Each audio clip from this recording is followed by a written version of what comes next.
So this is week 5 journal for psychology, and this week again we were just told to find any new information and to share it with the class. So the first one that I found interesting is that animals when they're born have this thing called imprinting, which is where they find the closest thing that moves towards them right after they're born, and they then keep that memory in their mind, and that thing becomes a motherly figure to them.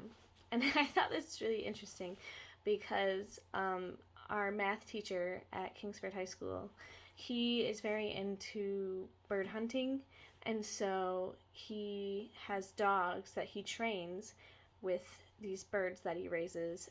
And when all the chicks were born, the dog ended up getting into their cage, and then all the baby birds looked to his dog as this motherly figure, and whenever they were in the yard, they'd follow him around everywhere he went. And that was always such a cute story to hear from him because it's kind of funny and ironic. The second thing is, I can't really find it in the book, but I remember reading it in this chapter, and that's the fact that when we're getting to the age of around 4th grade, 5th grade, we start to begin having this interest in finding love.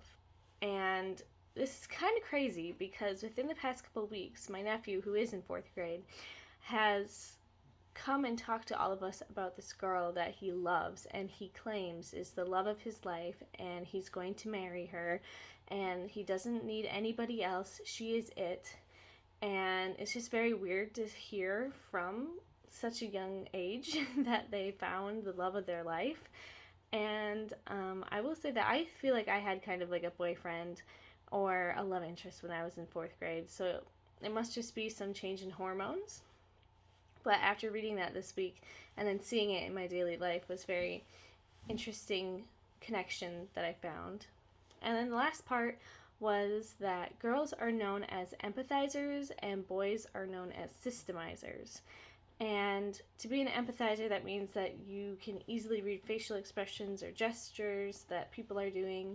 And if you're a systemizer, that means that you like to follow rules or laws, or you look at things mathematically and mechanically instead. And it wasn't specifically said this way, but I remember reading in a previous chapter that when women talk to people, they do so in a way to create a relationship with the person.